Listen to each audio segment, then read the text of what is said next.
Welcome to দাদার classroom.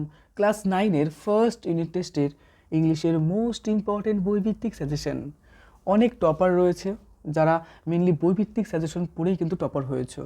দেখো এই ক্ষেত্রে কী হয়, তোমাদের পরীক্ষাতে কী হয়, ইংলিশ টেক্সট বই যেটা রয়েছে, ইংলিশ টেক্সট বুক থেকে একটা সিন অংশ তুলে দেওয়া হয় এবং সেখান থেকে কিছু প্রশ্ন করা হয়।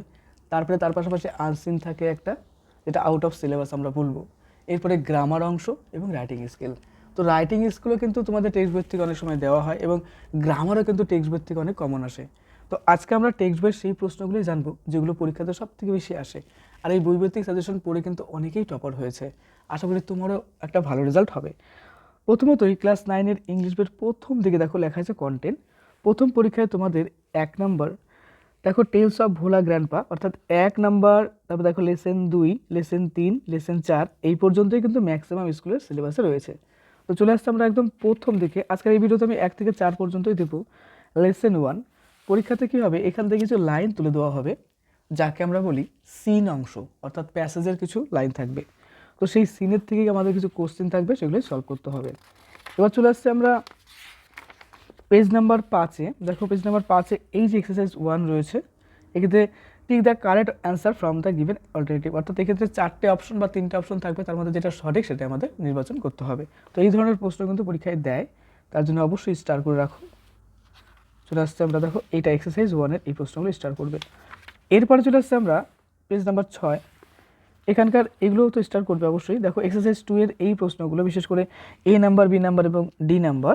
এরপরে আমরা চলে আসবো পরবর্তীকালে পেজ নাম্বার 7, অর্থাৎ 7 নাম্বার পেজের এক্সারসাইজ 7। দেখো বলেছে write a story within 100 word using the given hints, give a title to the story, অর্থাৎ এর উপর বেস করে কিন্তু আমাদের একটা স্টোরি লিখতে হবে। আর স্টোরি রাইটিং কিন্তু তোমাদের দেয় রাইটিং স্কিলে 10 নম্বরের প্রশ্ন হয়, তাই না?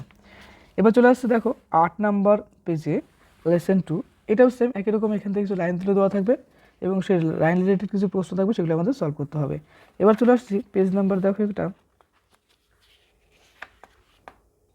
13, অর্থাৎ 13 পেজ। এখানকার এক্সারসাইজ 1-এর এই প্রশ্নগুলো ইম্পর্টেন্ট রয়েছে, স্টার করবে। ওকে, এরপরে আমরা পেজ নাম্বার 14, অর্থাৎ 14 পেজে চলে আসবো। এখানকার এক্সারসাইজ 2-এর এই প্রশ্নগুলো ইম্পর্টেন্ট, বিশেষ করে দেখো 1 নম্বর, 3 নম্বর এবং 4 নম্বর। এরপর এক্সারসাইজ 3-র এই প্রশ্নগুলো 1 এবং 3 স্টার করবে। এরপরে 15 নম্বর পেজ বের করো। এখানকার বিশেষ করে দেখো 5 নাম্বার এবং 6 নম্বর এক্সারসাইজটা ইম্পর্টেন্ট, স্টার করো। চলে আসছে নেক্সটে আমরা পেজ নাম্বার 16, অর্থাৎ 16 পেজে এক্সারসাইজ 8-এর এই প্রশ্নগুলো ইম্পর্টেন্ট রয়েছে। দেখো এখানকার কিছু গ্রামারের প্রশ্ন কিন্তু এখানে পাবা। এরপর 17 নম্বর পৃষ্ঠা বের করবে। 17 নম্বর পৃষ্ঠা দেখো রাইটিং স্কিল হিসাবে এটা ইম্পর্টেন্ট। ইউজ দ্য কি বলেছে দেখো, use the following flow chart to write a paragraph within 100 words on how to prepare orange juice. তো অরেঞ্জ জুস প্রিপারেশন কিন্তু অনেক সময় অনেক স্কুলে দেওয়া হয়। এর সঙ্গে সঙ্গে অনেক সময় চা প্রিপারেশনের ব্যাপারটাও বলে, বা অনেক সময় পিকেল, বা আমরা বলতে পারি অনেক সময় আচার প্রিপারেশন, সেটাও কিন্তু দেয়। তো এই ধরনের প্রশ্ন একটু প্রিপারেশন করে রেখো। চলে আসছি নেক্সটে আমরা 18 নম্বর পেজ। দেখো লেসন 3 অ্যাটামে। এক্ষেত্রে কী বলেছে যে এখান থেকে কিছু লাইন তুলে দেওয়া থাকবে, যাকে আমরা কবিতার ক্ষেত্রে বলি স্ট্যান্জা, সেগুলোই সলভ করতে হবে। চলে আসছি 20 নম্বর পেজের এই এক্সারসাইজ 1-এর, এগুলো ইম্পর্টেন্ট, স্টার করো টোটালটা 1, 2, 3, 4, 5, 6 পর্যন্ত।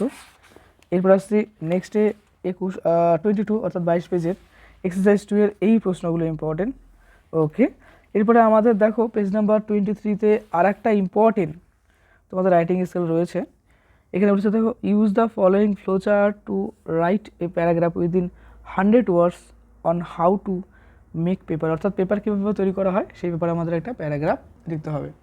তো এই ক্ষেত্রে কী হয়, আমাদের কিন্তু কিছু কিছু হিন্টস দেওয়া থাকে, সেই হিন্টসের উপর বেস করে আমরা লিখতে পারবো, তাই না? তো এইটা সেই হিন্টসটা, তো প্রিপারেশন করে রেখো। অনেক স্কুলে গত বছর এসেছিল এই প্রশ্নটা। 24 নম্বর পেজ বের করবে লেসন 4 এ ডে ইন জু। এক্ষেত্রে ইম্পর্টেন্ট প্রশ্নগুলো তোমরা পাবে 28 পেজের এই প্রশ্নগুলো এক্সারসাইজ 1-এর। এর পাশাপাশি এই প্রশ্নগুলো প্রিপারেশন করে রেখো। এক্সারসাইজ 2-এর এই প্রশ্নগুলো দেখো 1 নাম্বার, 2 নাম্বার এবং 3 নাম্বার, এবং এক্সারসাইজ 3-র এই দেখো 1 নাম্বার প্রশ্ন স্টার্ট করবে, ইম্পর্টেন্ট। এরপরে চলে আসলাম আমরা নেক্সটে পেজ নাম্বার দেখো 31।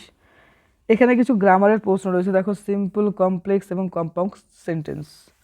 তো এইগুলো এখান থেকেও আসে, অনেক সময় কিন্তু গ্রামার বই থেকেও দেওয়া থাকে। তো এই ক্ষেত্রে নিয়মটা গুরুত্বপূর্ণ, তার জন্য যদি পারো তাহলে অবশ্যই গ্রামার বইটা একটু ফলো করে নিও। চলে আসছি নেক্সটে আমরা 32 32 পেজে। এই দেখো এখানে একটা প্রশ্ন রয়েছে, স্কুলে চিঠি লিখতে হয় অনেক সময়, দেখো হেডমাস্টার বা হেডমিস্ট্রেসকে চিঠি লিখতে হবে। তো এই ধরনের প্যাটার্ন পরীক্ষাতে খুব গুরুত্বপূর্ণ, এখানে প্যাটার্নটা কভার করো। আর এই প্রশ্নটা অনেক সময় আসে, এমনকি অনেক সময় হয় না যে শরীর খারাপ হয়েছে লিভ অফ অ্যাবসেন্টের জন্য, বা কারো বিয়ে হচ্ছে তো সেই ব্যাপারে ছুটি নিতে হয়, বা কোনো জায়গায় ঘুরতে গেছো তো সেই ব্যাপারে কিন্তু অনেক সময় স্কুলে চিঠি আসে, তোমরা জানো এটা আসে কিন্তু এটা, তাই না? তো এই ধরনের প্রিপারেশন করে রেখে দিও একটা চিঠি হিসাবে। এরপরে 33 পেজ বের করবে 33 পেজে।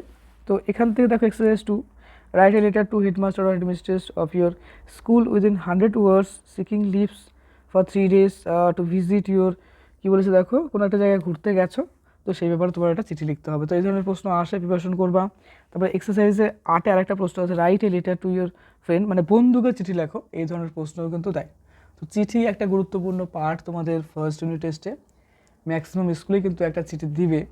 তো সেক্ষেত্রে চিঠির যে প্যাটার্নটা রয়েছে সেগুলো ফলো করো, আর ইম্পর্টেন্ট প্রশ্ন যেগুলো দাগিয়ে দিলাম সেগুলো ফলো করে নিও, আর পরীক্ষাটা খুব ভালো করে দেওয়ার চেষ্টা করো। Best of luck for your best exam. আর অন্যান্য সাবজেক্টের সাজেশন কিন্তু প্রায় দিচ্ছি, অনেকগুলো সাবজেক্ট দিয়ে ফেলেছি, আরও দেবো। তো তার জন্য চ্যানেল অবশ্যই সাবস্ক্রাইব করে রেখে দিও। ওকে, খুব ভালো থেকো।